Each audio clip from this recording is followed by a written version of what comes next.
ભરૂચ જિલ્લાના અંકલેશ્વરથી વાલિયાને જોડતો મુખ્ય માર્ગ છેલ્લા ઘણા વર્ષોથી ખખડધજ હાલતમાં છે, જેને કારણે અનેક વાહન ચાલકો અને રાહદારીઓને દૈનિક મુશ્કેલીનો સામનો કરવો પડી રહ્યો છે.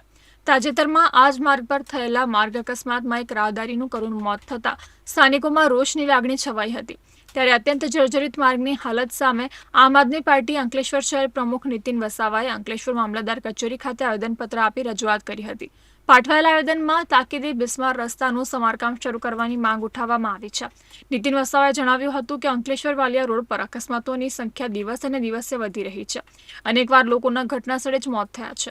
સરકાર તરફથી કોઈ પગલાં લેવામાં આવતા નથી, જે લોકોને જીવના જોખમમાં નાખે છે.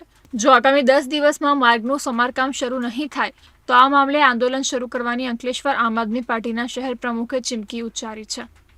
આવનાર 10 દિવસમાં પૂરવામાં આવે અને જો ના પૂરવામાં આવે તો અમે ગાંધી જગ્યાએ માર્ગે આંદોલન કરીશું. અને આ રસ્તો છેલ્લા 4 લેન માટે મંજૂર છે, પણ એ કામ થયું નહીં, જેના કારણે આ લોકોના જીવ જઈ રહેલા છે. તો અમારી માંગણી છે કે આવનાર સમયમાં આ કામ જલ્દીથી જલ્દી થાય અને લોકોના સુરક્ષા અને એના જાળવણી થાય અને એની સાચવણી થાય, એ અમારી માંગે આજે આવેદનપત્ર આપવા મામલતદારશ્રી આવેલા હતા.